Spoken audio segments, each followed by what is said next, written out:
Okay. Yep. Go ahead. You have any questions? Oh, yeah, what was I going to say? I got distracted. Shit, I can't remember. No, I don't think it was anything important. Oh, yeah, is this like, are you going to wait for people to like jump on live to listen, or are we just going to like talk? Yeah, like we announced that we were coming on, so any comments, what I was going to do is, since I can see them, I'll just let you know when there's a comment, like if somebody has a question or like, okay, cool, something like that. Yeah, that sounds good. Awesome sauce. So I'm pressing go live. Okay. We're so awesome. Yeah, we're pretty awesome. I think so. Oh yeah, okay, I can see it on my phone. Okay, awesome. Yeah. So I'm just gonna take a minute to share it out onto my page, and sure. Just give people a minute to hop on as well. Cool. And I'm also going to just introduce myself, because this is my 4th episode of my podcast. And awesome. Yeah, and it's called Weird Al's Wisdom. And essentially what it's been so far is really just people telling their stories or sharing any knowledge that I feel like, or they feel like, will be supportive for people that might have some mental health issues or even like physical issues. And in general, just like overall healing and health and wellness. So I'm kind of getting distracted here too, but I am going to share it out right now. Nancy's saying good morning. Good morning. She's in BC, so it's almost afternoon here. Yeah, it's early in BC. Yeah, it sounds like there's a little echo on your end. Oh, really? Is that better? Yeah, that's a little better.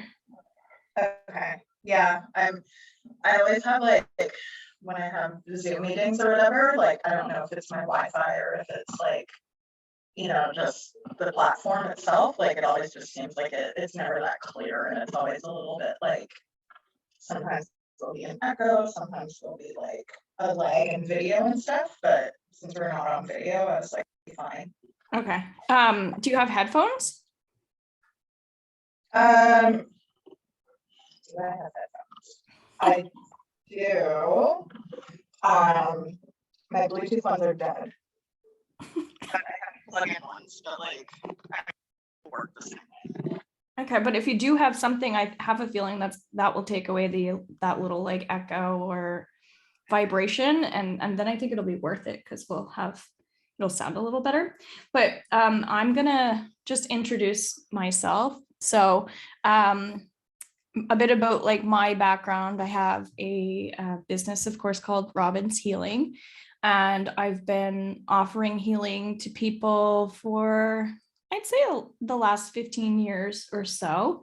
And I just kind of started reading cards, thinking that I was just, you know, reading from a book, that sort of thing. But soon realized that this was actually like a little talent that I had.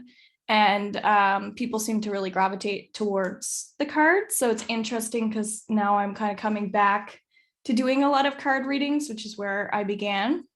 And of course, I do energy work as well. So I've been teaching Reiki for about 8 years now as well.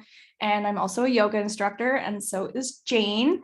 And I do all kinds of other different types of healing modalities. But today I wanted to introduce my guest, Jayne Reilly, because she has also been a yoga instructor as well in the past. And I was saying last week with Just No Stress that Jayne was actually kind of the person that inspired me to get into yoga, specifically to help people with trauma, because I know Jayne has experienced a lot of that. And I was just really like energetically, once again, kind of gravitated towards you.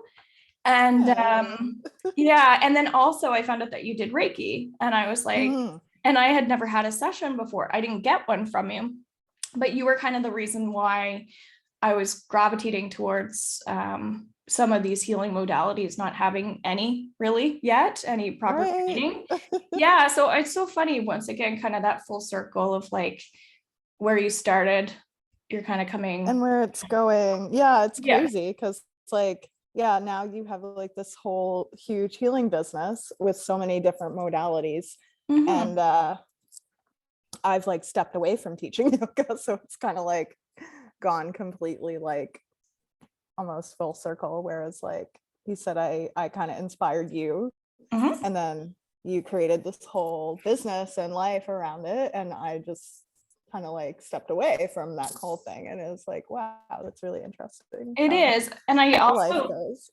yeah, it's also too like inspiration is coming up as well, just that word in general, because I feel like people don't realize sometimes the impact that they have on people in such small ways.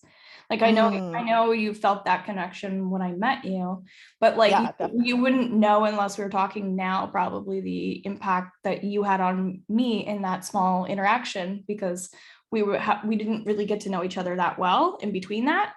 right. But I feel like that's important to, I don't know, like talk about too, is like the impact of like positive people too, especially when we've had like trauma and things like that, because sometimes all it takes is that one person like having a conversation, even like today on the podcast, of inspiring someone maybe to get the help that they need, or start going to an energy healer, or like going and doing yoga, or just something like that. Right. Like you never know what kind of influence or impact you're going to have on somebody. And it's like, you could think you're just living your life, and then, you'll have somebody that be like, you inspired me to like, take teacher training or get more involved in yoga, or, whatever it is that you're just doing as like your own life's purpose or your own work.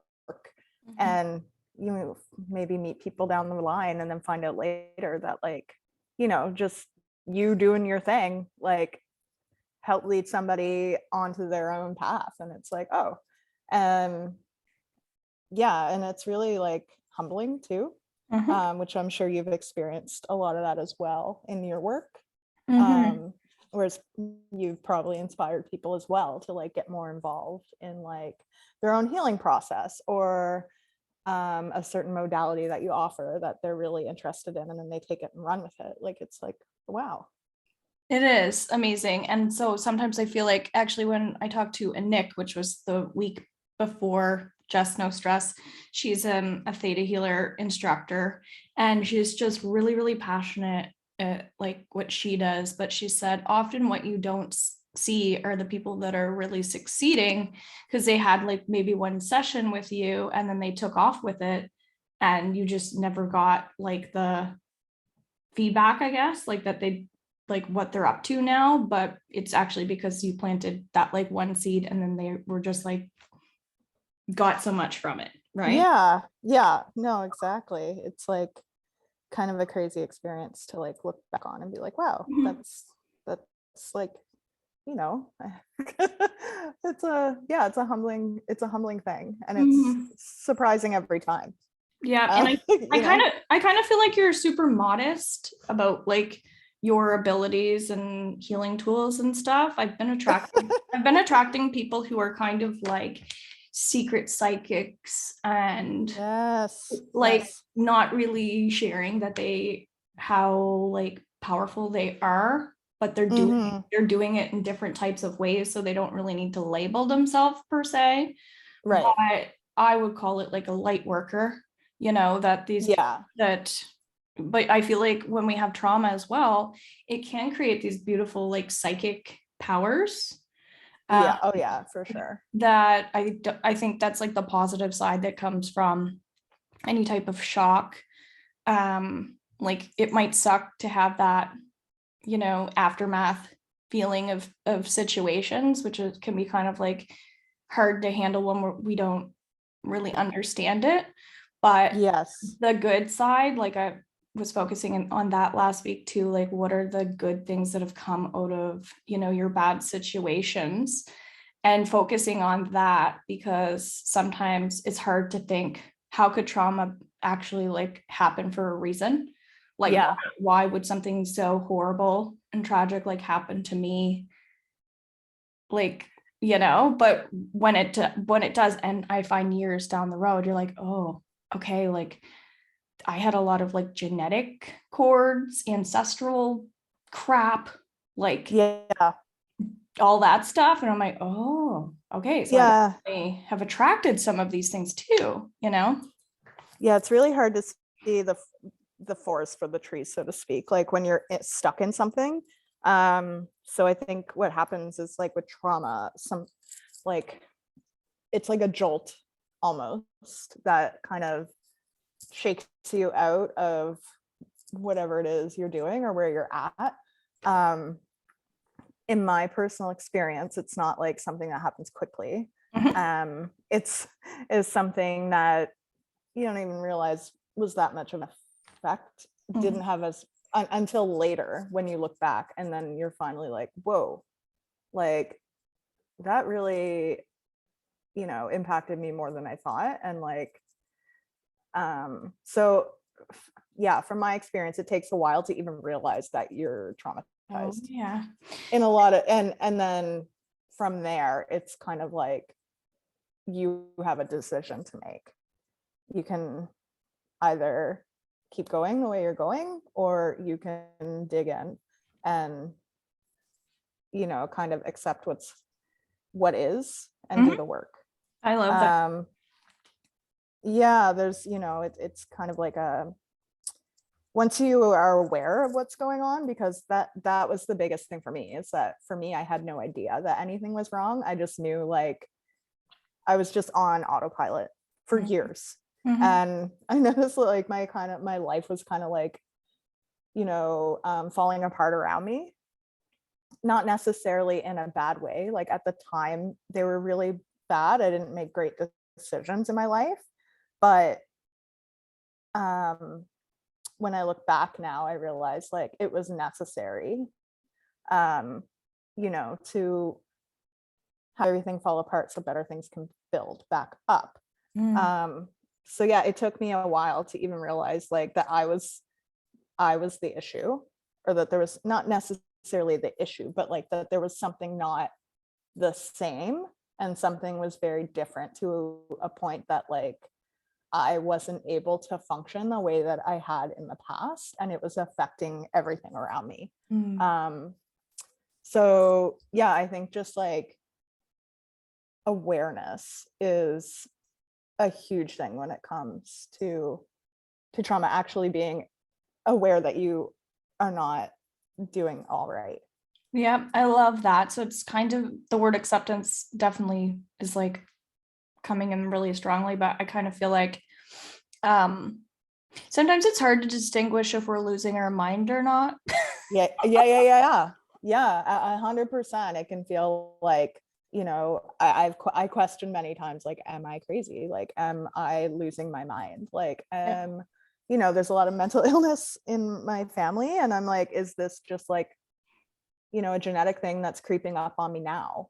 Like, or it's just like really exploding right now, where there's always those markers before and other things in my past, but all of a sudden it seemed to just be like on overdrive. And then it was like, it takes a lot of like denial, Yeah. and just to be like, no, it can't be me, like, or it can't be. And there's a lot of blame that goes on too, when you're unaware of like the fact that you actually, and I can liken it to maybe like the same thing with people that have addictions.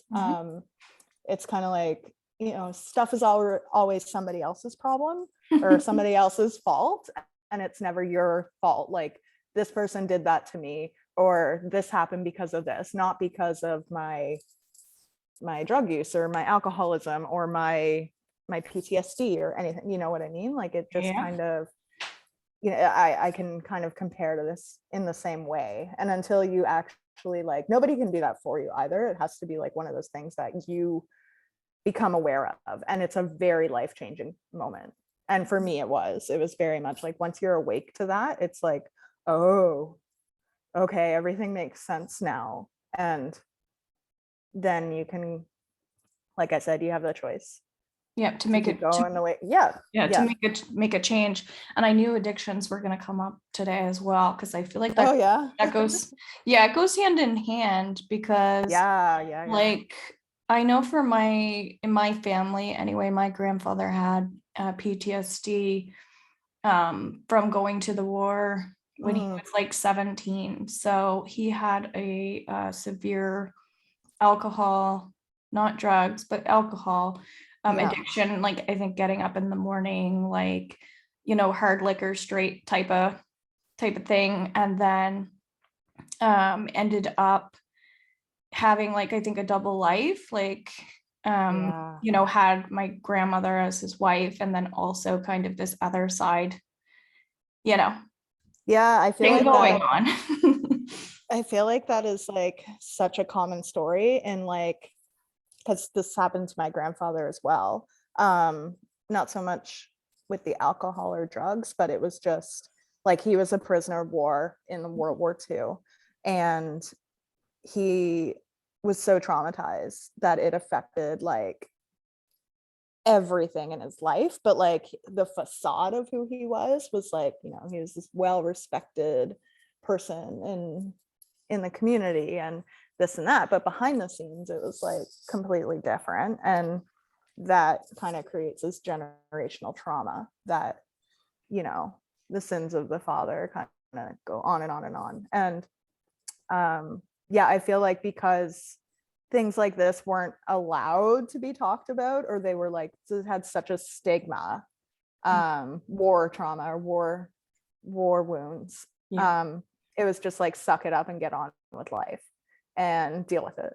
And so people, I don't think, even realized back then that there was anything wrong. They just like, you know, were angry or unstable. And I don't think it's like, there's not, I just think back then there wasn't as much like available, for one, and for two, like the stigma around it was huge, and three, it was just like less self-awareness in the culture, I think. And in general in that time.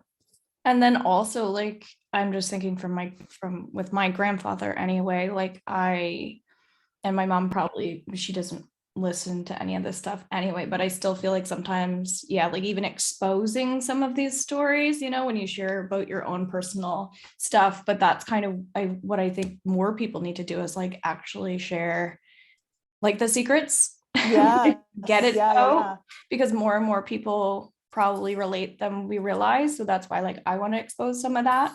And I mean, these are all kind of just stories as well. Like we never really know, I think, what actually happens when it's other people. We only know our own story.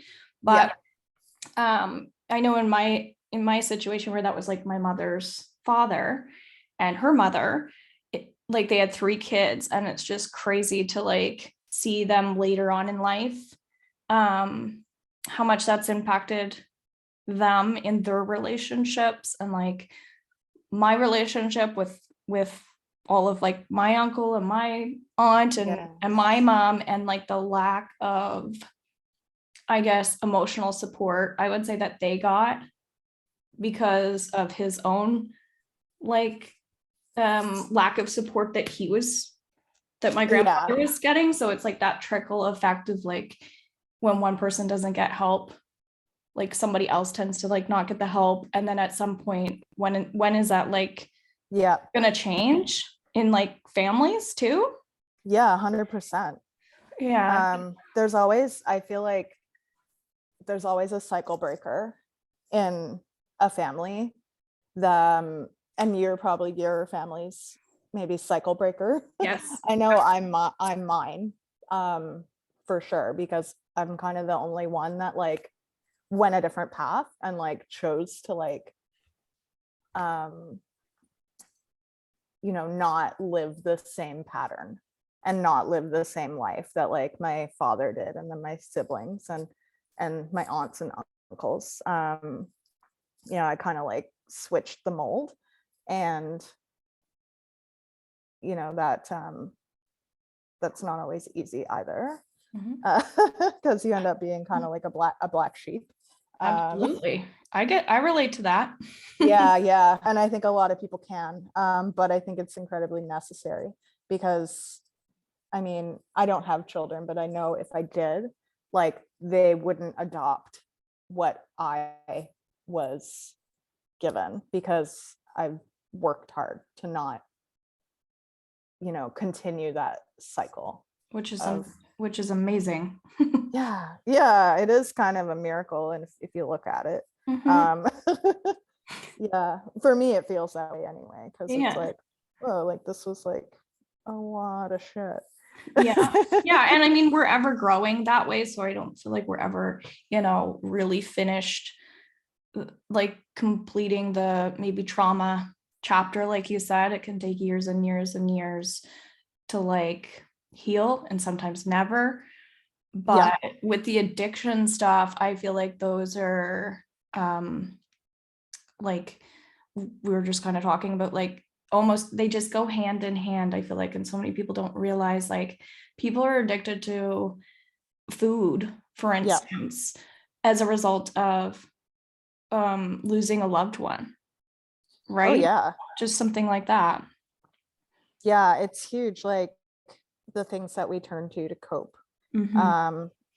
Some, there's lots of helpful things that people adopt to help themselves, and then there's a lot of negative too, and that it's just like another layer. So like if somebody already has trauma or PTSD, they're already suffering, and then they turn to a substance to help that suffering ease it, but then it just adds on another thing that they have to combat to like heal, if that makes sense. Like it's so it's just so it makes it so much like bigger, looking at it as like a person that's like, this is too big, like it just becomes like a huge mountain that people feel like they can't get out of, because it's just, not only do I have all this pain, but now I have this other thing that I've used to try to like deal with my pain, which is causing me more pain, and making the initial thing worse, because addiction, drugs and alcohol make trauma a lot worse, and it exacerbates your symptoms, right? So medication, sorry, I feel like medication can kind of do the same thing. Do you think? It depends. Like, it really depends. For me, like, I try to not use medication as much as possible, but there's moments where I'm like, this is too much. Like, nothing that I'm doing for my normal natural things is helping, or my coping skills, and medication becomes a very good tool in a toolbox. So and I honestly think it depends on the person, like, and their own trauma, because it's incredibly personal and it varies. Like, some people they have way more like degrees or levels of trauma than somebody else. Like it's kind of like a, it's very personal and situational, and nobody's trauma is the same, and the way that they present their what's the word I'm looking for, like triggers. I guess they're triggers. Like, somebody could have a lot more triggers than somebody else, or just the way that it presents itself is very individualistic. So one thing might not work for somebody else. So medication is a great tool. In some people, it's 100% necessary. Maybe not forever, but for a time, just to be able to like let your brain kind of, calm down and rewire itself in ways so that you can actually start doing the work to heal. Because if you're constantly like on hyper overdrive, like, you don't have the space. It's like you're in I like to use the chakras for this kind of thing. Like if you're like constantly struggling for survival in your root chakra, like you're very unstable. You're not going to be able to go up the ladder into like healing your heart chakra. You know what I mean? So it's kind of the same as like that Maslow's hierarchy of needs. Like if somebody is constantly struggling for like the basic necessities of life, they're not going to be able to focus on like dealing with their depression or existential things. Like it, you know, it's just they're in survival mode. And I think that is a huge barrier to being able to actually do the work and take the time to do that. Because if you're always hyper vigilant about protecting yourself or just getting your basic needs met, then you don't have the capacity to like start questioning like your own patterns and thoughts. You know what I mean? Like, yeah, because it's body, mind, and spirit. That's what I'm kind of getting. Like if your physical body is like vibrating so high and not in a good way, like your body's so shaky and like your nervous system's like everywhere, you can't eat food, you can't digest your food, right? Like you develop more illness. Like you weigh out your pros and cons, I think, you know, like, okay, like if my body can't function to eat, I have to eat. Like yeah, exactly, that type of thing. So if I can't do it, like you said, the natural way, then I need to live. Like I can't die this way. So like you have to start somewhere to be able to at least absorb your nutrition, and then you'll be able to possibly sleep better, you know. But if you're running off of like no sleep, like no food, like you're eventually going to kind of go insane because because your body's it can't function living that way for very long, or you'll eventually just kind of go crazy. Yeah, your adrenals are going to be shot, your nervous system is going to be in overdrive, and so this cycle just keeps like perpetuating itself, and like it runs on its own loop, because it's like I've experienced that with insomnia. I can't, like sometimes I'll struggle to sleep, and then that being tired and drowsy and exhausted all the time will affect my anxiety, and then having increased anxiety will affect, you know, my ability to eat, and then being able to eat not eat makes me more stressed out, and then you don't have enough like nutrients or sleep for your brain, and then you try to sleep again, and the same thing happens over and over and over again. So it's just, you need like a cycle breaker at that point. And I think medication can be a really helpful tool in those times when it's like this extreme kind of loop that you can't really get yourself out of. I've experienced that before, and it was like not a fun place to be. You know, so I definitely feel like, you know, medication has its place for sure. But so does like natural remedies and like ways of, you know, just finding out what works for you personally. And that for me has been like part of my journey personally, just like finding out my coping mechanisms, my coping strategies, my tools. And that's gonna be different for everybody. Like, but there's some things that are universal that kind of like help everybody. And those things are usually being in nature, you know, being connected to the earth, breathing techniques usually, although depends, sometimes those can trigger people too. So it has to be like the correct breathing technique for an individual, I guess. Being able to like get your senses involved. So like if you're really stressed out or having a panic attack or an anxiety attack, like looking at 5 things that you can see in the room and pointing them out, or touching a different texture, like getting your feeling senses activated, or putting your feet on the ground, putting water on your face, just anything like that to kind of like try to snap the nervous system out of like what it's doing. And there's like a lot more things that like help, but I mean, I'm not an expert. I'm not a therapist. I'm not like, I just want to put that disclaimer down. It's just like, these are things that I've learned over like the 10 years that I've been working through this. And this is just my experience. And I'm not qualified to like, Oh, stop you it. know. See, that's your modesty coming in again. So I just want to read the comments. Sarah said, wow, exactly. Because that's when you were kind of talking about that negative cycle of like, I can't eat and then I can't sleep, and just like the continuous, like everything's just kind of backfiring. Yeah. So Sarah relates to that. And then Edna is coming in and greetings from East Vancouver, BC.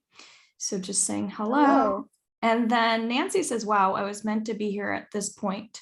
Just some of those, things I think you were just sharing there about like getting into nature, and like not every, I'm assuming that that's what she's talking about. Like not every tool is like right for the same person. Like even with breathing, that can actually trigger more issues for people. 100%. Yeah. So, because like you didn't really introduce yourself. Oh yeah, I guess not. Because you're just kind of starting to touch on like I've been doing, working on myself for the last 10 years. So I feel like you have a lot of a background. So I mean, just like whatever you want to share that would help other people to know what you've experienced and why, kind of what made you want to even talk about this stuff. And Nancy said, Nancy said yes, everything. So she's okay. Yeah. Okay. So hi, my name is Jayne. I've been talking for a half hour. So I met Robin maybe like how long ago did we meet? Like 10 years ago? About 11, 12 years ago. I don't know. Yeah, something like that. I was working in a yoga boutique and I was teaching yoga, but this was like what I consider my second life because before that I was in the army, and I was in the army for about 7 years and regular force. I was in Petawawa, Ontario. I was posted there, and I am an Afghanistan veteran. I was in Afghanistan in 2006.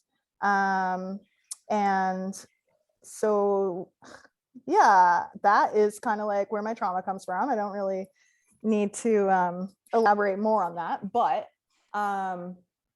what I can say is that trauma, especially when it comes to military trauma, there's a big stigma about that within the military, believe it or not, and within like your own community. So one person might experience things. Just say there's two people in the same experience. One person might not have any effects from that experience, and another person might have PTSD because of that experience.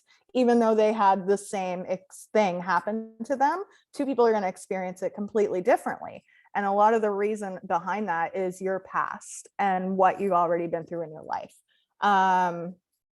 Again, I'm not an expert. This is just what I've been told for 10 years of therapy. Yeah. So there's a big stigma in the military. So for me, when I came home from Afghanistan, I was not okay. And I was having some major issues, but I was told very much that like, oh, just deal with it or suck it up or whatever. It was just like very much like you don't deserve to have that trauma because other people had it worse than you. And that was the hardest thing, was feeling ostracized from my own people and feeling as though like I was just complaining or using the word bitching. And I wasn't able to suck it up. So I was trying really hard, and it just kept kind of like coming out in other ways. Because nobody kind of went to bat for me. Nobody kind of believed me. Nobody, except for the doctors and stuff, because they were like, yeah, no, this is, you've experienced some tough things and this is not normal. So I just kind of like stuffed that all in, and it just kept coming out in other outbursts or angry ways or kind of like destructive ways. Yeah. So then I ended up leaving the military medically. And I moved back home, which is here, Mhm. and kind of started my life over again. But, I was still just like going along. I started my yoga teacher training when I was still in the army. So that was interesting. And then I started teaching yoga a little bit here and there. And I worked like 2 other jobs or something. And I was just like working all the time and trying to like, build my own life.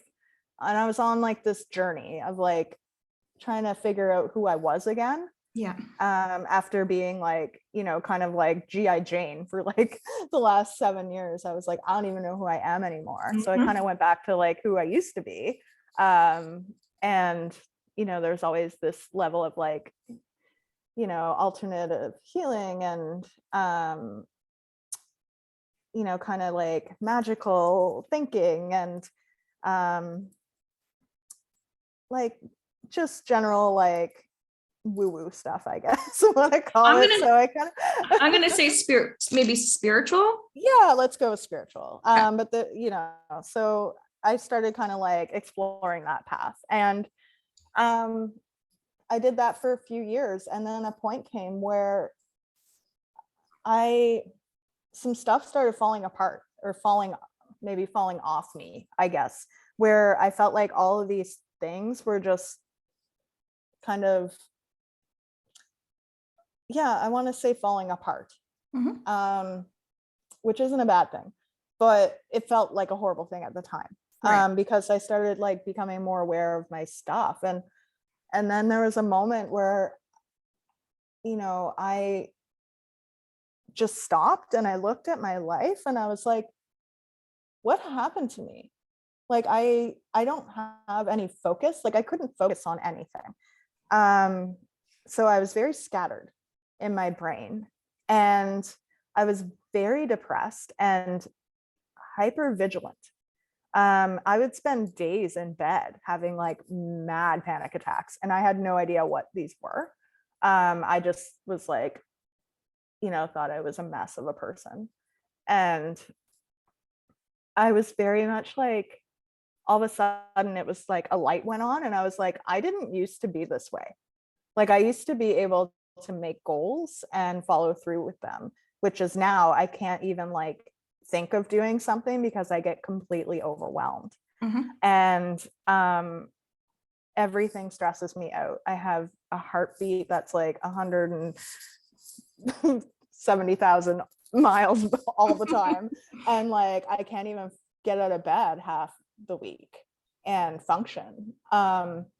So it was like this moment of clarity, and I don't know really where that came from, but there was a moment where I was just like, what happened in my life? Like I used to be able to do things, and this isn't right. Like something's not right. So then I ended up calling Veterans Affairs because I was like, I feel like something's off. Like something's not right. I don't know. Like I was just like looking for somebody to talk to, like therapy, like maybe they could give me therapy or something. Yep. And they were like, oh, you have PTSD. It's in your file. And I'm like, what? They didn't tell you that? No. Right. So, yeah, they knew apparently. I had PTSD, but I didn't know it, but they knew it. Because it was like written in my file when I got home from Afghanistan that I had these issues, and I was like, okay. So then after that, it was like, okay, yeah, well, you get a therapist and here's some help and some support. And I'm like, oh, okay. So yeah, I started going to therapy like once a week. And I've been with the same therapist for the last 10 years. Good. So yeah, I've gone like between 2 weeks and a month to therapy for the last 10 years. That's amazing. And yeah, so I mean, it's crazy because that's why I say like a lot of times people, in the movie The Sixth Sense, where it's like they don't know they're ghosts. Yeah. It's like people don't even know they're dead. It's like people don't even know that they're traumatized. Like they haven't, and I didn't. I was just like, it was just like this moment where I was like, what the fuck happened to me? like, wait a minute, I never used to be this way. Like, yeah, so there's all these things that started to like break through the clouds, and I was like, hold on a second, something ain't right. Good. Yeah, and like ever since then it's been like a really, hard fought battle. Like it is, it's like your own personal battle, your own personal war. And but it's like worth it. Sometimes you want to give up, sometimes you want to lay down this sword and just say like, nuts to this, I'm tired. But Yeah. it's like the more you do it, the more you learn what works, what doesn't, your own triggers, how to really how to take care of yourself and what it is that you need, and your own limitations, which was the hardest thing for me, accepting my own limitations. So now, do you mean like that this is like, I'm gonna permanently be like limited? Is that what it is? I kind of have a disability type of thing? Yeah, for me, that's how it is. It depends on the person. Like I said, it's very different. Like some people, like they work through their stuff and they're able to like, nobody's ever going to be the same after they've been traumatized. That's always going to be a thing. Yeah. But some people are able to, I guess, move through it and forward. Some people are able to find a place where they can function at a way that's good for them and works for them, but it's not going to be the life that they had before. Right. And some people are just very much like, they are not going to like, be able to be anything like they were before. So there's like a huge spectrum, you know what I mean? Like, so there's programs and stuff within Veterans Affairs where it's like, they do like retraining and they help people, work through their things so that they can incorporate themselves back into society and have like gainful employment, la la la la. And then there's some people that are like permanent disability, like but it takes a long time to like know, I guess, where you are on the spectrum, because you need time to see like how therapy works if you're trying to do the work. And it has to be a willingness within yourself too, if to heal and to get better. So like for me personally, like I'm a very different person than I was 10 years ago. Like I can't even believe I'm talking about this right now, like, to be honest. Like it's just very much like, we don't talk about this, it's a shameful thing, it's an embarrassing thing, like, and now I'm just like, hey, yo, like and it took a long time. So with time, like things get better and change, but that's not the case for everybody. And I'm not just talking about war trauma, I'm talking about like any trauma, like there's spectrums of healing, I guess, and levels. But I think just because your life isn't going to look like what you thought it was doesn't mean that it's not going to be like important or purposeful, or because I had this idea what my life was supposed to look like or how it was going to look, and it's completely different than how my life is now. But I also see the value in all of that, because I'm able to kind of turn lemons into lemonade in a way, you know what I mean? And do I wish this never happened? I don't know, honestly. Like I don't know if I can answer that. Well, and that's what I was saying at the beginning about like everything happening for a reason. That can even be like a touchy thing for some people if they're not, like you said, depending on where they are in their situation, because sometimes spiritual people, it can be like, oh, everything happens for a reason. Yeah, and I don't really agree with that, to be honest. Right. Like, yeah. And so that can be a little touchy for some people when people start, kind of putting their beliefs onto others too. Yeah, for me, a lot of the issue I had for a lot of years was that like I felt like because I went through this, I had to make something out of it. Like it had to be for a purpose. Like I was convinced in my mind that like, if I didn't do something to help people with my experience, then it was all in vain. And that thought was more damaging to me than not the trauma itself, but it like really, really halted my healing process, because all I did was spend my time trying to figure out like how I can turn my own pain into something to help somebody else, when I wasn't even like, I was, I'm still in this. Like, Yeah. So there was a point where I was like, I just got to, I think it was like once COVID hit, I was like, you know what? Like I had a time to step back, and I was just like, this, this isn't working for me. Like That's amazing. I'm just like this, why does this have to be like this big thing that I'm supposed to help other people because I went through something? I'm like, and that word's supposed to, and like I put so much pressure on myself. Yes. So a lot of like my teaching and my my healing practices, like things that I was trying to like do, was all like, and I'm not saying it didn't help people, but it became a thing where it drained me. Yeah. And just the pressure that I put on myself to be like, what's my purpose? What am I supposed to be doing with this? Like this thing, it was so big, it has to be like for a purpose. And just that thought and trying to pursue that, like it really depleted me, and it really set me back in my healing. And since I kind of let go of that,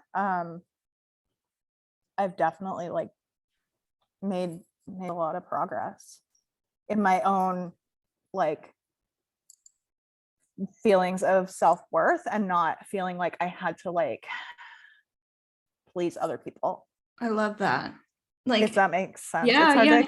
No, Yeah. I think like a lot of people lose themselves like often, because there's so much going on these days as well. Like it just feels like a lot of people feel heavy in general. Like even experiencing COVID has been traumatizing to the world. Oh yeah. So like that just in itself, it's like, how are you doing? How are you handling this? Right.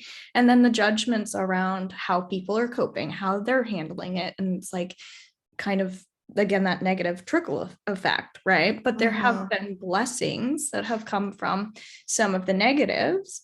And then I almost feels like we were talking about comparing like trauma and stuff, right? When you were experiencing something and it's like, oh, well, like I shouldn't be traumatized, or like, other people are, but it almost feels like, oh, I shouldn't be like focusing on my blessings during COVID of like whether it's like more finances or more time off, because, oh, there are other people that are sick and dying or something, right? I can't like say anything positive about this negative thing, or somebody will think I'm not thinking of others. And just like those silly judgments, because it's like everybody's experiencing this worldly trauma together.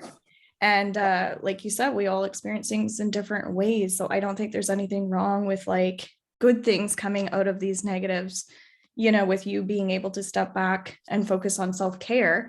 I think a lot of people relate to that, probably, that like it's forced them to have to be closer to their family, whether they like their family or not.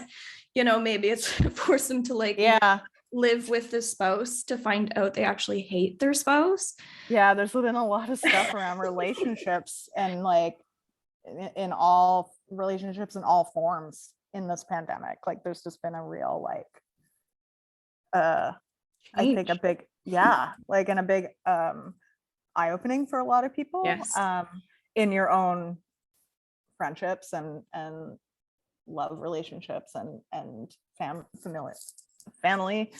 relationships.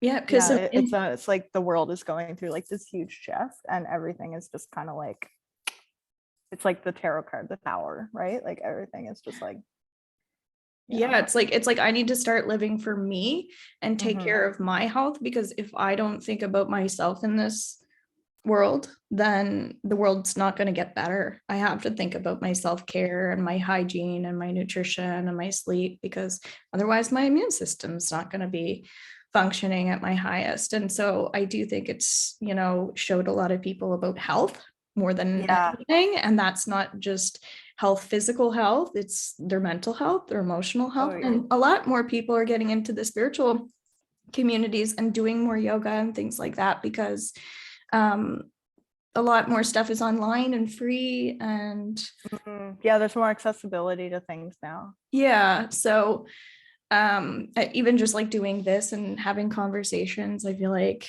I'm looking forward to, like, I don't know, more people listening to this. And because I think you sharing your story is like really helpful for other people to maybe reassess if they need more help than they're getting. Yeah. And Yeah. and am I doing enough self-care? I think, what else would you say? Like self-care, am I getting enough help? What else might they be reassessing? Let me think about that one. Yeah, I think that like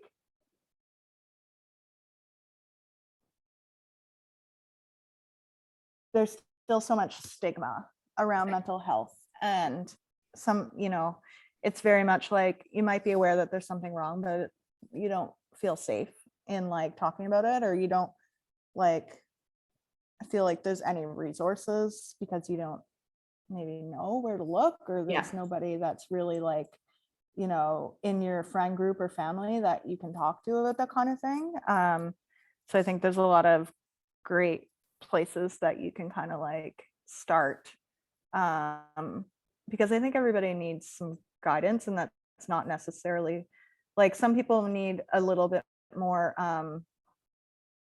I guess, professional guidance from like um from like psychologists or therapists, in that sense. And there's not a lot of resources available to them, maybe in their own little bubble, or in their own group or whatever, and even like in our medical system.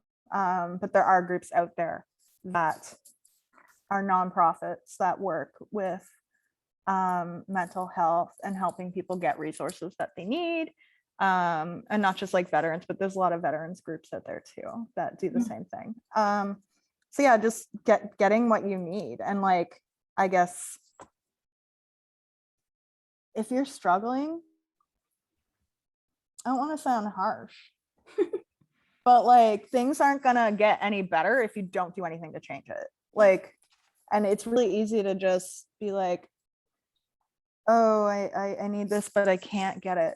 It's like, have you tried? Have you looked where, like, yeah, there's people to reach out to. You can find people online. There is always like a way that you can get what you need personally. Yes. And it's different for everybody, but like, if you're actively working on yourself, like, it's really important to just like not stop at body, spirit. You know what I mean? You have to like, your brain is so like, it's imperative. And I think the more that we work on our own mental health, and the more that we take responsibility for our own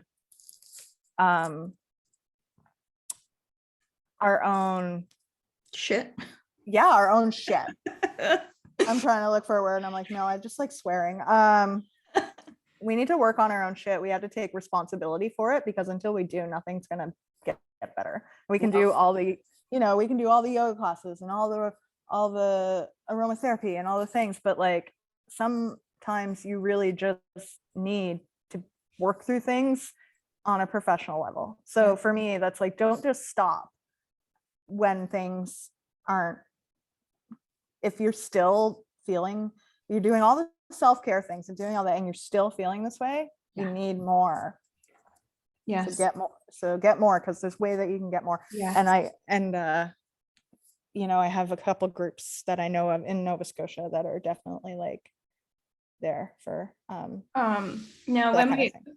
when we finish, do you mind just like putting, you can put whatever you want in the comments for like anything, but I'm just thinking if you do have a couple resources maybe. Yeah. I know one off the top of my head for mental health services right here in Dartmouth, and like veterans ones as well. So yeah, I can throw them in. Yeah, because maybe that will just like, sometimes when you feel like it's coming from a trusted resource that somebody is like, that they listen to this and then they're like, well, if she's recommending that, then like it'll probably be helpful, instead of them randomly like scrambling around already feeling Yeah, because it's definitely not easy to find like no. these things on your own, and And like they're not like advertised enough, and it's not their fault. It's like, you know, algorithms and Yeah. money for advertising, or like, you know what I mean? Like it's Exactly. just it's not easy. Yeah, but there are places out there and that are helpful, because trauma is a toughie. Like it's not the same as just like you know, depression or anxiety on its own. Like it's kind of a culmination of all of those things and amplified. So it just takes more, I think. All of the tools that you can get. So Edna said happy Earth Day. I didn't know it was Earth. Oh yeah, it is Earth Day. And it's funny because you said nature, and you know, we've been kind of talking about grounding and all that stuff, and kind of taking care of our world a bit better, not just pollution and garbage, but the toxic energy that's in the world too is kind of, I actually feel like negative people and negative thoughts like slowly kill the earth.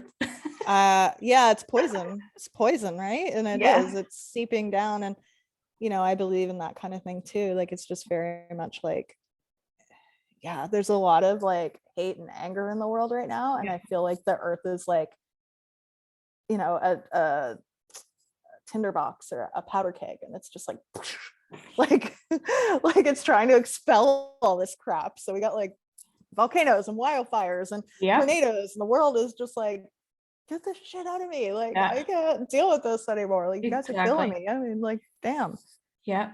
So Nancy also said connection, because that was earlier when we were talking about kind of like going to therapists and like that need to like get outside of your own family sometimes, and like actually, but I think even when she's saying connection, it's sometimes it is just like that human to human connection of like when you're isolating yourself too much, sometimes it's can be even less about the therapy and more about like being around someone, if they're maybe like they live all by themselves, and you know, there's a little bit of a socialization aspect too, that people really don't have a lot of friends and things like that because they've, you know, pushed a lot of people away. So I mean, your therapist or someone could even just almost become that like weekly person that could be the only person you see, right?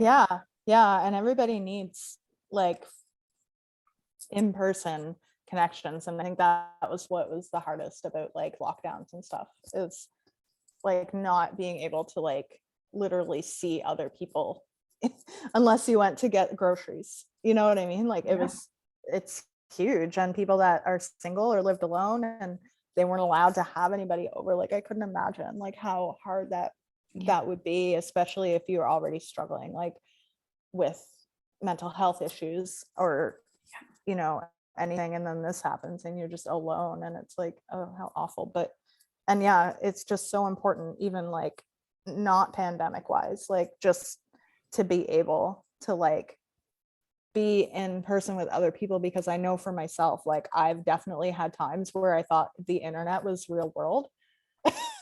And like I start to believe that everybody, like just from reading comment sections online, I'm like, everybody hates each other, and people are going to yell at me when I go to the grocery store, or like people are You know what I mean? And then Yeah. you go out in the real world and it's like, oh, everything's fine. Nobody cares. Like it's Yeah. just, and Yeah. people are smiling and they're still friendly. And it's like, oh, that I'm proving myself wrong. Cause like you can get really sucked into this stuff. And I definitely did for a little bit. Yeah. But it super affected my mental health in a bad way. So just being able to like have connections with people you trust Yes. outside of your own home or your own internet world, yeah, it's huge, because then all of a sudden it's like, oh yeah, happy, like nice, the world So- isn't all awful. Yeah.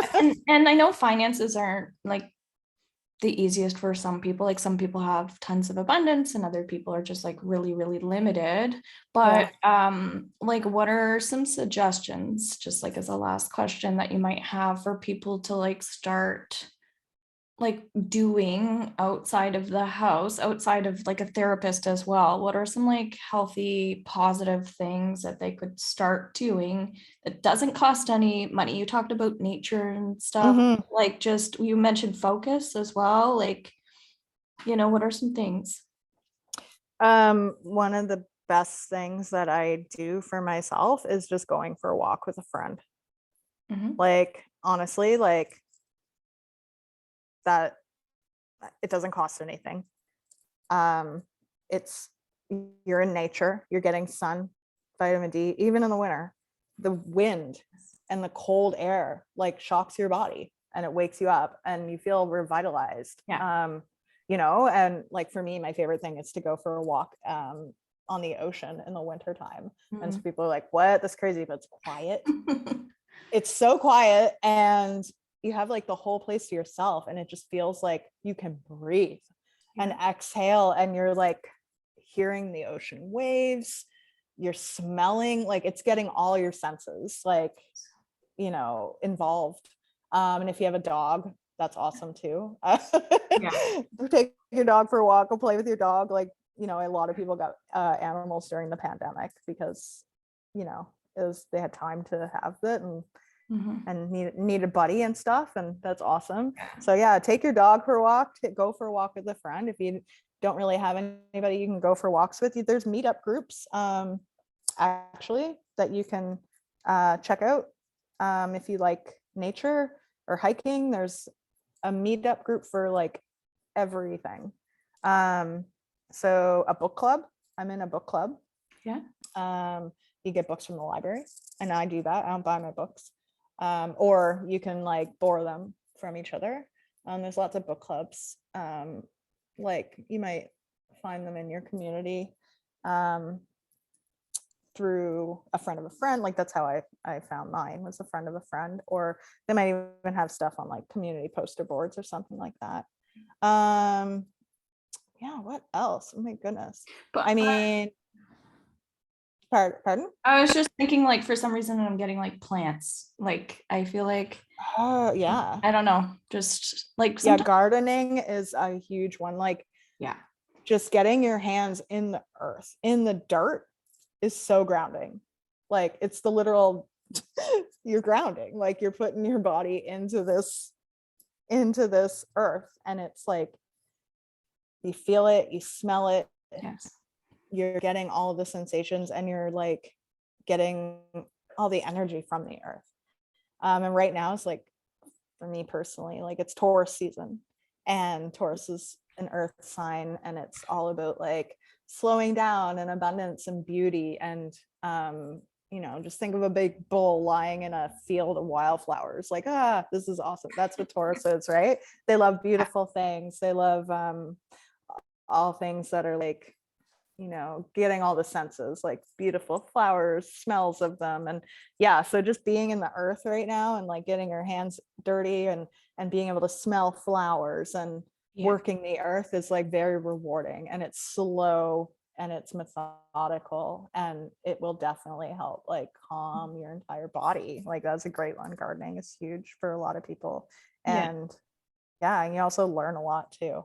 Yeah, and it's something that if you like education, you can look stuff up, and like just going through nature and learning about mushrooms or something like Yeah, that. yeah. Like what ones are edible. And I know that sounds Good kind of God. like nerdy of me, but like, No, people love mushrooms, man. yeah. And they said there are like free walks I know around here where they'll actually educate you about different berries and like, I don't know. I just feel like there's a lot more resources than people realize, and also Yeah. like new people that you can meet. So now after our conversation, I have like all these ideas of things that I want to start doing Yeah. because I live in New Brunswick now. And when I moved here, I kind of moved here for my lover. And, you know, Mhm. he had his life and his career. And then it was like, okay, I have to start fresh. But like you fall into those habits of not really meeting new people as you get older, and like you start to lose touch with your hobbies and the things you like to do. So you're right, there's a lot out there for like hiking groups, and so I'm gonna like maybe now like look up if there are local people that well like to bike and like to do the things that I like to do, and then I'll probably find other women who are a little more like-minded. Yeah, for sure. Which is great. And yeah, when my life fell apart, and I and I didn't you know, all my old friends were gone, like I was alone. I started looking on I think it's still a website. It might be an app, but it's called Meetup. Yeah. And every city has like their own meetup platform or whatever. And within that, they have meetup groups for anything that you could imagine. So I met a lot of people hiking, and I started I went to like a book club or something, a book swap one time. And then I decided I wanted to try rock climbing. So I started going to a climbing gym by myself. And I just went to like, they have like community night kind of thing where you can just go and have a beer or two and like, you know. And so I went to one of those, and I met a couple girls, and then I like started having climbing friends. So I would go like climbing with them on the weekends, or, you know, so it just kind of like slowly kind of evolved that way. But I had to put myself out there, and that's scary. It's very scary, especially when you're not like all okay, and you're going through this really heavy thing, and you kind of feel like you got the secret that you don't want other people to know about you, because then they're gonna like judge you're you. afraid they're gonna judge you and not want to be your friend, because you're like, oh, you really got a lot of stuff going on. But you know, so it's just like giving yourself permission to like be vulnerable, but not like, you know, for me it was like, you know, I held that very close to my heart, and I guarded it. And I kept people at a distance. Until I, you know, slowly started, you know, getting to know people better. And trust, maybe trusting people again. 100%. Yeah. And it's crazy that once I started actually like, and this only happened in the last maybe 4 or 5 years, that I actually started telling people like that I'm a veteran. Because I felt ashamed and embarrassed, because I felt like I didn't deserve that distinction, because that's what I was made to believe by the military itself. But it was like, once I started like kind of sharing like some of the things that I went through, my friends or people who are civilians who've never been in the military were like, what the actual fuck? Like, that is some heavy shit. Like, and no, this was not normal. And you like are allowed to be not okay. Like, this is, I'm telling you right now that this is not something people deal with. And that is a horrible thing, that, you know what I mean? So it almost like validated for me, because I was like, oh, I thought everybody was going to think that I was just like, you know, this wasn't bad enough. And this, you know what I mean? They're just going to like brush it off as like whatever. But when I actually started like being able to share my story with very few people, and not even fully, let me tell you that very few people know exactly what I went through, and they never will. But just those snippets were like enough for people that have never experienced war or the army to be like, holy mother of crap. Like, you know what I mean? So it shook me out of like this place that I was like, oh my God, I felt like I had to carry this secret forever because I was going to be ostracized and judged and made to feel like I was just not, you know, it's survivor's guilt, I guess. Like, you feel guilty for being injured because other people didn't make it, or Exactly. you know. So yeah, it was this whole thing that once I actually started sharing it, it had less power, I guess. Yes. And a lot of it is that the amount of that you'd be carrying on your back and your chest. And I think a lot of people that are listening probably feel that same stuff. Like if it's a family secret that you can't tell anybody, right? Sometimes there's molestation in the family and they can't tell anybody, or like the possibility of being killed for telling somebody like secrets. And we sometimes there's a lot of threatening feelings of exposing the truth, and also people maybe not believing you, or people blaming you. 100%. If you were raped, or maybe, you know, you were drinking at a party, or, you know, like, oh, I can't tell anybody because, you know, I shouldn't have been drunk. Like it was their fault. Because they were, and I've heard that from a lot of women, and it's horrible. Like, so we're breaking those chains just by talking about it, I feel, hopefully. And even like I haven't really shared my story to people, so it's kind of like slowly getting me there too, because I use writing as a tool mostly.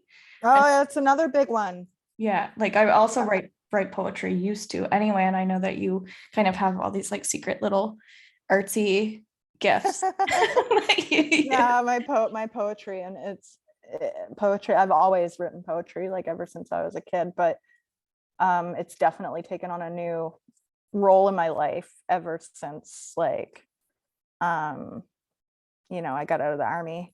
And the funny thing is the things that I write about most are dualities in life, like black and white thinking and living in the gray. Because in the last 10 years, that's what I've worked on in therapy, is to like not see things so extremely like one way or another, but like have to like push yourself to think like in the middle kind of thing. And I think right now in the world, that's really something that's going on, is that we're very extreme, polarized, and we need to meet in the middle kind of thing. And I don't know, but yeah, just a lot of dark and light, I guess, is for me the biggest thing, like spending a lot of time in darkness, and then spending time in the light, and then seeing that like neither one is good in an extreme sense, but they're valuable when they come together to learn like lessons from each other and be gray, if that makes sense. But I find you're so courageous, and to like, I don't know, there's something about courage, I feel like you have that not everybody has, but it's also like, I don't know, I feel like you're really confident too. So wow, thank you. So I feel like it's kind of, I feel like hopefully more people will like work on their confidence too, and like build up more courage, as you were saying, to just step up to the plate kind of thing. And like a lot of the like the worst scenarios are really just in your mind. Then when you create them. And then when you have that reality, it's like you can breathe again. So it's like, why would you not want to be able to breathe? You know, why continue to suffer? Well, because I understand though at the same time that that's comfortable. Because for me, once I started doing like, you know, healing work like yoga, breathing, sitting, and being in discomfort, it was absolutely like I wanted to jump out of my skin. And I still am like that, like to a point, because I'm very comfortable in the dark. Like I've been there for most of my life. I'm really comfortable with these feelings, but these feelings of like joy and like relaxation and like letting my guard down are very, very not comfortable. And I am not okay with this. and it takes practice. Yeah. So that's the thing too, where it's like when you start coming out of like a dark place and working on more light work, I guess, you kind of, you swing the pendulum, and that's where you end up having this all like good vibes only and love and light, and it's like no, like all the things exist together. Yes. You need the dark to know what light is, and vice versa. Like they coexist. It's the yin and the yang. Like there's not one without the other. So you can't just be like positive vibes only. That's not how the world works, and you're going to be disappointed every freaking day if that's how you think. Like yeah, it's so it's a reality check of not being able, or like the reality check for me is like being open to actually listening to what other people have to say about me. Yeah, that's hard. And that is very scary for a lot of people, I think, because we say we want that, but then when it happens, it's like, oh, it can be hurtful when we're really sensitive. So I find we have to inch our way with how we transition when we're very sensitive people. It's kind of like, you know what, you don't have to do all of this in one day, like you said, just, you know, bit by bit, inch by inch, like things will get better. And if you have a good day, or if you have a bad day, like you said, with the light and the dark, it's like, okay, I'm having a bad day, like today is going to be a self-care day, like I might not be able to go to work today. Yeah, and you have to allow it. That's the thing. If you try to push against it and fight against it, it's only going to grow. Yeah. Or it's going to come out in, like, for me, that's how I end up getting panic attacks. Right. Because I'll stuff everything in, and eventually it just ends up blowing up. And like, because I can't hold it in anymore. So that's my journey, is trying to like acknowledge something when it's there, rather than my normal like go-to, which is just like, suck it up, buttercup, like keep going, soldier on, like, you know. Yeah, survival mode, like you said. And sorry, go ahead. Oh no, that was it. I was just like, so it's like learning to thrive a little bit more. That's what I kind of get, is like finding out the things that actually bring you joy. And you'll get recommendations like go play in nature or do this and that, but everybody might be curling up and like reading a good book, or you know what one person's doing, we can't compare to the other. And just because that works for them, as you said, then just like don't follow other people so much. It's like lead your own way, like find your inner light within yourself, like go within and listen to what you're supposed to be doing at that moment in time, because it might be, like you said, the should be's and the all that stuff, like all those pressures of like living in society and how we should be and how we should act. And like it's okay to be a little more off the grid, and like it's scary sometimes to actually listen to your own intuition, because it's like, this doesn't make any sense, why? And then we take the risk, and it's like, that was why. Right. But, and I've for me personally, like I just, for so many years, I think there was like 3 years when I was really, really pushing and focusing on like working in light, and doing like, you know, these really helpful things and establishing these tools, like artistically and, you know, spiritually as well.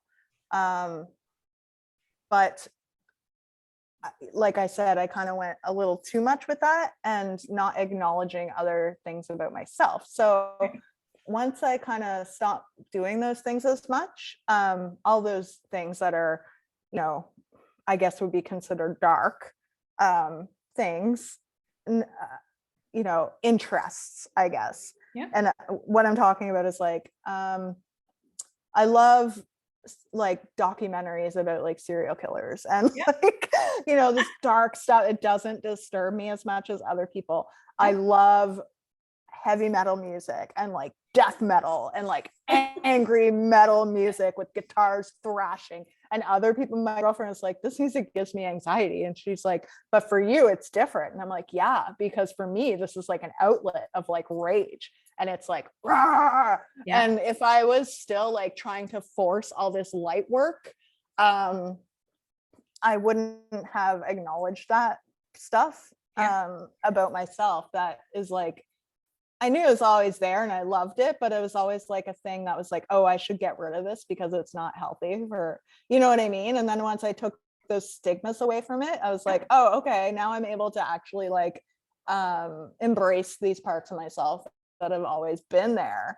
But I always thought were like weird, or people would think they were too weird Right. or, you know, because we're supposed to be yogis, like all love and light and peace. And I'm like, no, like, yeah. So it's funny that we have all these dualities within ourselves, and a lot of time we just try to like focus on the one. Like we can get really stuck in the dark stuff, and we can get stuck in the peace, love, vibes only stuff too. Oh yeah. But it's like, you know, it's all within us. It's all who we are. And it's like a, you know, an acceptance and like allowing those things to be there at the same time, because that's the way the world is. Like you can love somebody and not like them at the same time. Like, you know what I mean? Like you can, yeah, just acknowledging, embracing, and allowing. I love that. So yeah, like embracing is what I was getting to, like embrace who you are as a unique individual, and also be very gentle when you're going through moments that aren't as pleasant.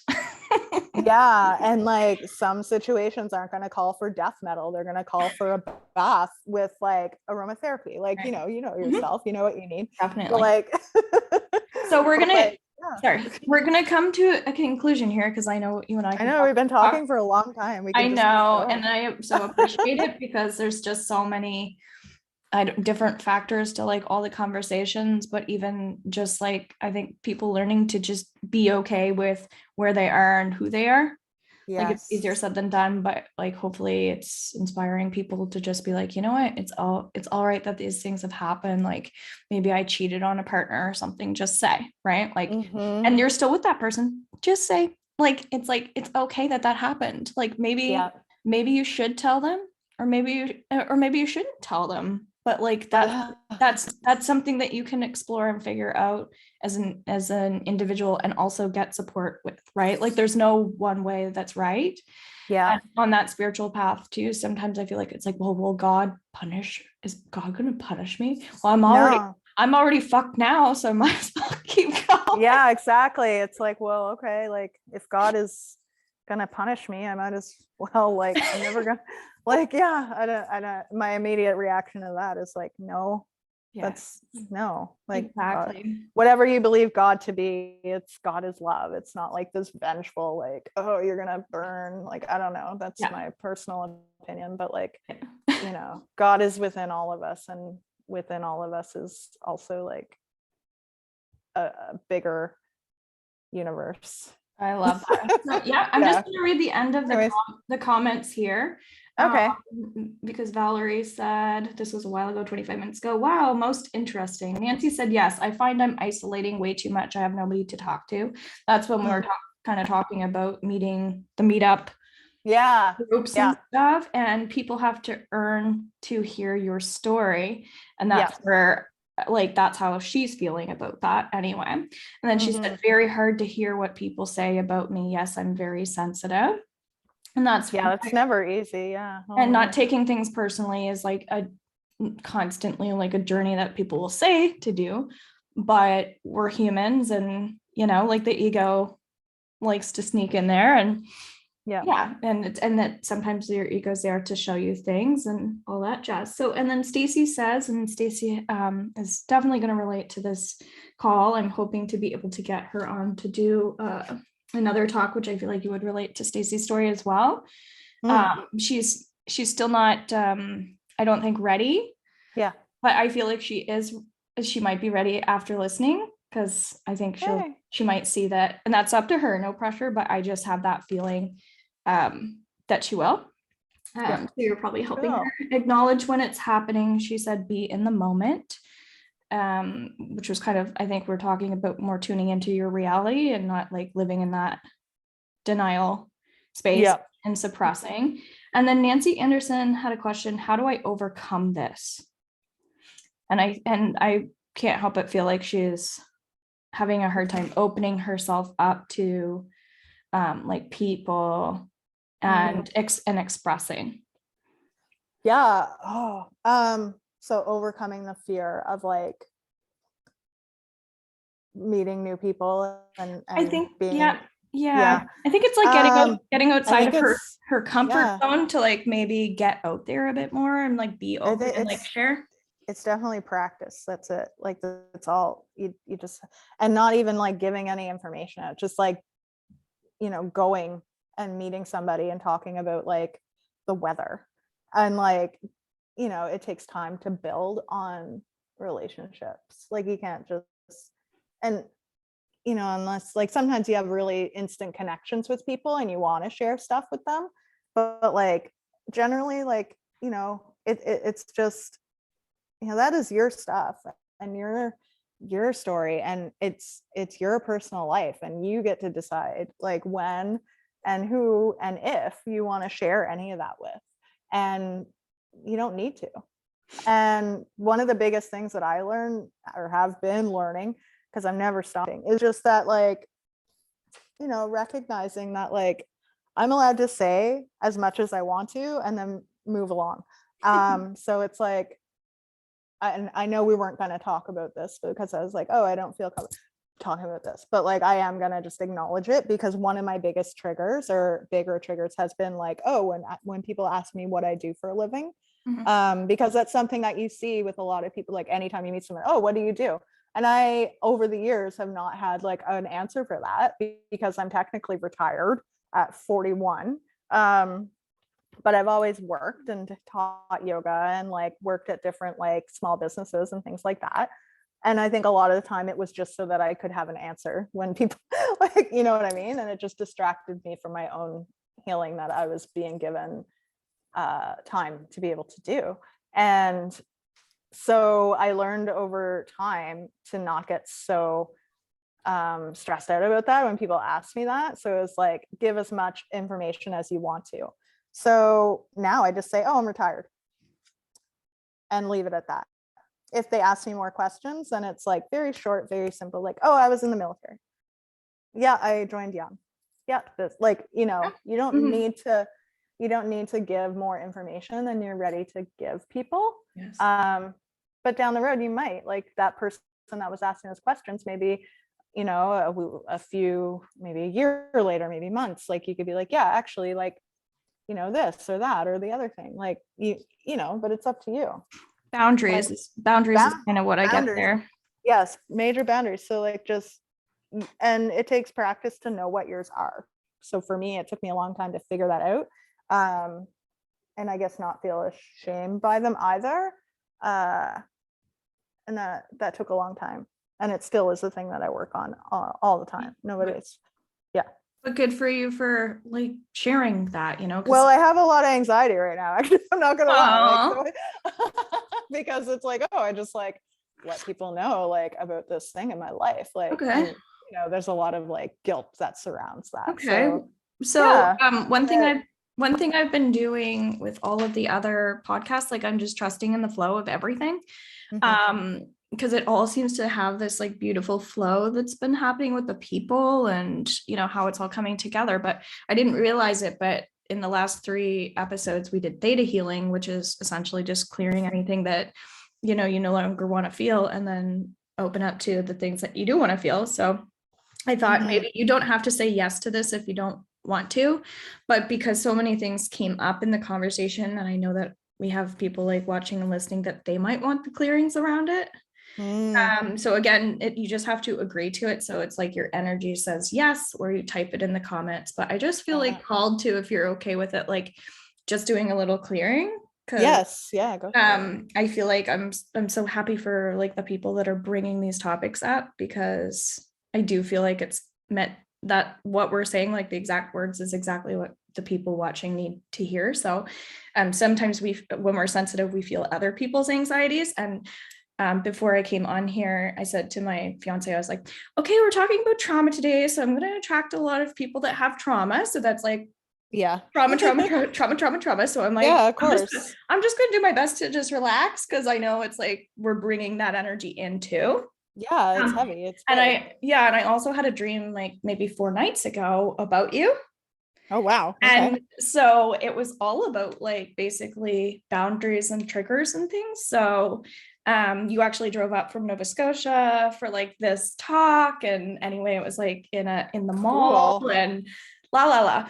But I was Whoa. like, I need to ask her if there's anything that we can't talk about here, because I want to make sure that there are boundaries, so that like when these things, when conversations come up, that they're there and I've made it clear. So that was ahead of time. So I'm like, okay, these are things like, we don't touch. But if it weren't for the dream, I wouldn't have done that. Oh, So okay. that was kind of interesting. And also Yeah. I was like, I don't think I'm going to do any clearings today, because we're talking about some of the heavy stuff. But I'm like, yeah, I feel like it's okay now, because we brought everything up to the surface. And anyway, I feel like we all feel safe in the space because we've kind of established that relationship. So if everybody just wants to take a minute and ground, we're just going to let go. If everybody's all right with letting go, we're going to just, anything that came up for you in this conversation that might have triggered something for you or caused a negative emotion, negative thought, or any negative energy, even like resurfacing up in your body, we're going to release that very gently. And we're going to replace that with feeling safe to honor what you're feeling when you're feeling it. And would you also like to know that it's okay to just be exactly who you are right here in this moment, and love yourself unconditionally, and continue to open yourself up to these new things that are coming in for you at this moment in time, whatever that looks like and feels like. Trust that it's okay to open up. And if so, you're just saying yes.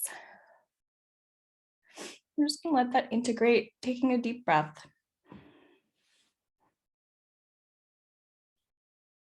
We're also going to give you guys a general overall healing for your health, and especially your emotional health as well. Just letting that kind of absorb into your heart space. Just notice how your heart's feeling. And maybe after this call, you might want to, whether it's go out for a nature walk or take a bath or just sit. Just honoring what's coming up for you. You guys can share in the comments or whatever comes up for you if you have your own healing tools. But the word that I was getting here is encouragement, that we need encouragement right now. So whether that's encouraging yourself or being around other people that are encouraging, that feels super important right now. So if you feel like there are people who are discouraging, then it might not be a good time like to be around those people. And just like kind of, if you're looking for red flags, be like, okay, this person's kind of discouraging me. They're kind of, whether they're putting you down or putting your ideas down, just like be mindful of it. I'd say over the next 6 weeks, that's what's coming up. And I think you're going to find some shifts start coming in. Cool. You all good? All good. Okay. So any other last thoughts before we run away? No, it was awesome. Like when you just did that, my dog was like losing her mind in the basement barking. And I think maybe she sensed my anxiety. And then as you did that, she stopped barking. Awesome. Because I don't know if it's a connection, but like. Oh, of course. Because the dog would feel better when you feel better. They're just like, right. They're like children. They're so sensitive to what we're going through that they're just like, they're not, dogs are naturally like, I want to heal. I want to heal.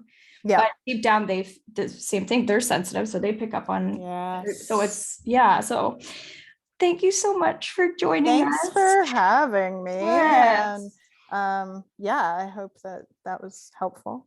It was beyond. And the only other thing, I don't want to create work for you, but when Nancy brought up that kind of like her question, how do I overcome this? I feel like there might, or anybody else that's watching too, if they have like a book maybe that they want to recommend, that might be great, because I'm also just starting to get into books. And okay.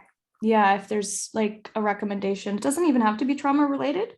Yeah. You know, if there's I have a bunch of trauma related books, like there's the famous ones, like when the body says no is a big one.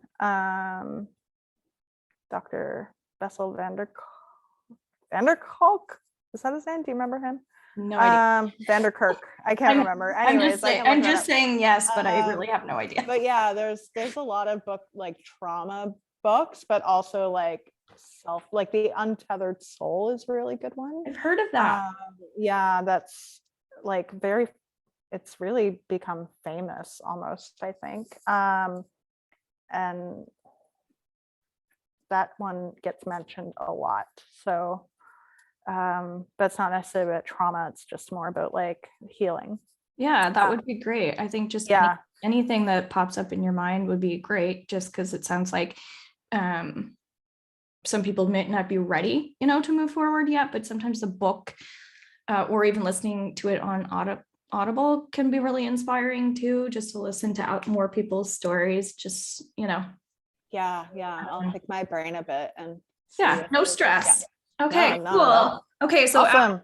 Thanks. After we get off here, I'm gonna hang up on you, just so you know. Okay. Have a great weekend. You too. Lots of love. You too. Okay. Bye. Bye.